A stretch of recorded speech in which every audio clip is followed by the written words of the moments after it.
Stephen Jones has several players looking for contracts and one coach, Mike McCarthy, on the last year of his deal. Here's what Stephen told Sports Illustrated. He's won Super Bowls. He's been to conference championships. Mike knows what it takes to win. He's a darn good football coach. Jerry's one of Mike's biggest fans.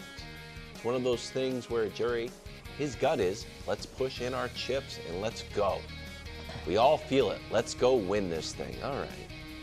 Brew, do you think McCarthy's on the hot seat? First of all, I know. This quote really sticks in my craw.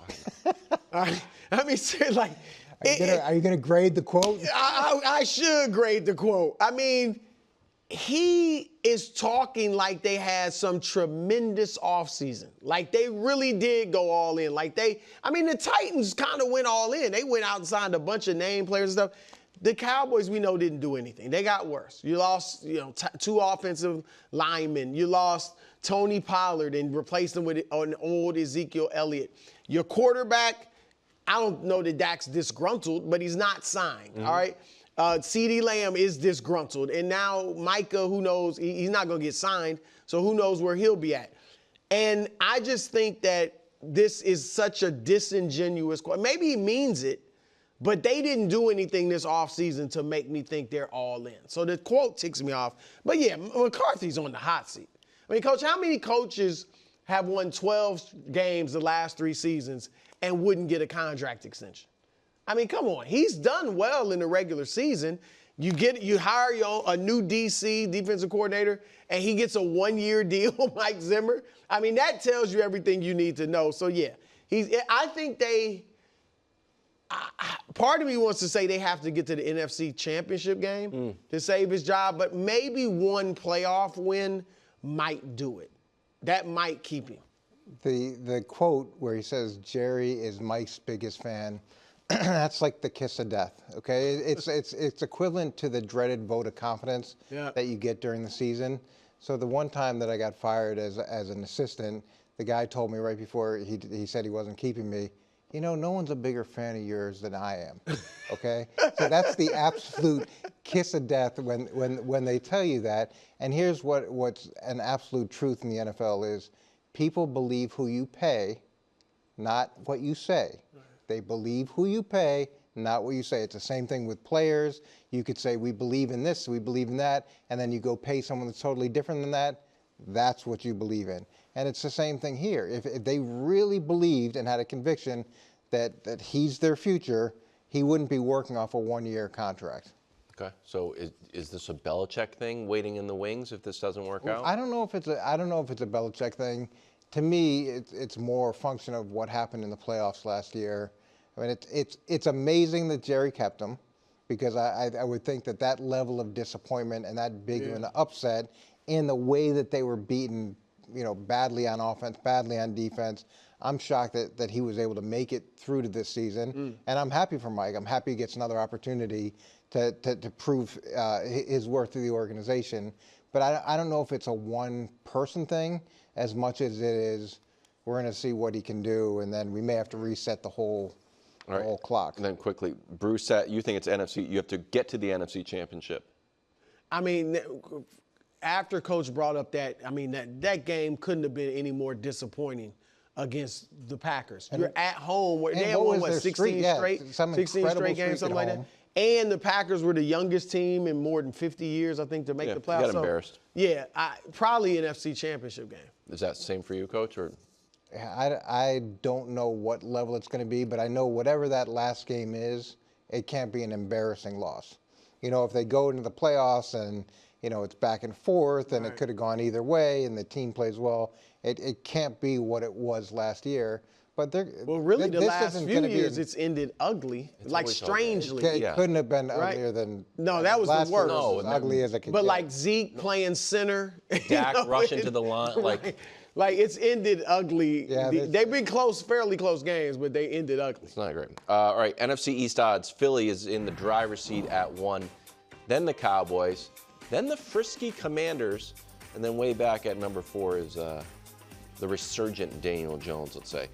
Brew, we'll start with you. Better bet to win the division, Philly or Dallas? Or you can go off the board. I don't even know how this is a question. It's got to be Philly. First of all, nobody's won repeated as champion in 20 years. And I just talked about what Dallas lost and didn't replace. And I've always felt, as good as Dak is, he's obviously gotten better, but I felt like he needs a strong run game. Like, he's not Patrick Mahomes or that level where he can just put the team on his back. He needs a strong run game, and they don't look like they have it. I mean, I get that there are a lot of really good running backs out there, but I just don't see one in Dallas that's going to get close to 1,000 yards.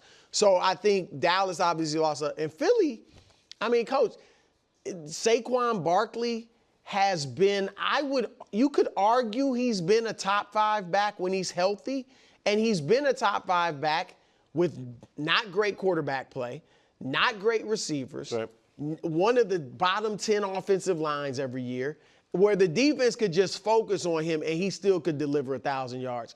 And now they got all these weapons. You're not going to be able to focus on him. One of the best offensive lines in the league, even without Kelsey. And I think he's going to have a great year. And defensively, I thought they had a good draft because the defensive backfield was one of their weaknesses. And you add Quinyon Mitchell and then Cooper DeJean, I like. And then they brought back C.J. Gardner-Johnson, who had led the league in interceptions for them a couple years ago. So I think they improved. And their coach, they are out of, I'm declaring it, they're out of their supernatural funk. No, why? Why is that? It's just got to go.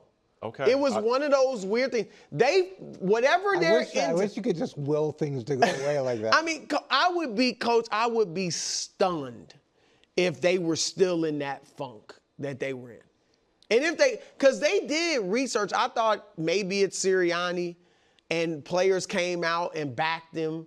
And I'm sure they did their homework and was like, if it's him, he's got to go. And they found out he wasn't the reason. At least that's what they think. It's supernatural. And in fairness to Dallas, as ugly as the way that they exited last year from the playoffs, Philly's end of the season was ugly. It was terrible. I mean, watching that slow decline to where it ended up in a whimper against Tampa Bay, that was terrible. And as you said, Dallas has lost. I think they lost 5 starters, which is the 4th most they've ever lost in franchise history in offseason, 2 of them being starters on the offensive line. You transition the defensive coordinator, the head coach is in a lame duck year, and now you have 3 stars, and all 3 stars are frustrated from a contract perspective. So you've got that issue boiling.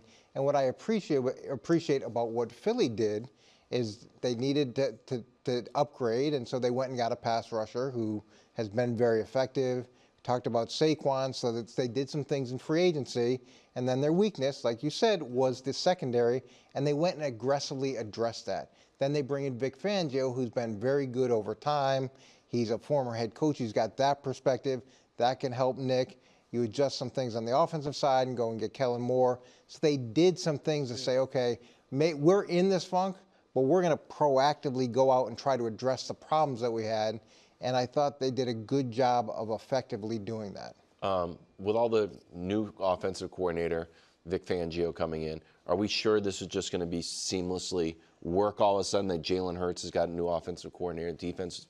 No, Fangio's brand new. I don't think it's going to seamlessly work, but when you have what they had defensively, especially in the secondary, and you infuse some youth in there, so you got the youth in the secondary and some youth in defense, you go get a pass rusher that can really help you, and then you get a veteran defensive coordinator with a history of success and head coaching experience. It's not seamless, but it's about as much as you can do to try to address the known problems that you have. Now, how that all takes, and look, what's Sirianni and Jalen Hurts' relationship going to be like? Not great. I mean, it hasn't been. It's not great. So can Kellen Moore help that along and add some different perspective to the offense? Tush push happening or no? I would think so because Really? It's their brand. I just don't know if it's going to be as much as it is. As it was. I wouldn't think he's doing it. You're saying zero tush push? I think they just do it more judiciously. Maybe if you're at the 1 yard line, dependent. I don't know if they're doing it for every 4th down. Thanks for watching. Subscribe here to get more from the show and to check out clips from other shows on FS1.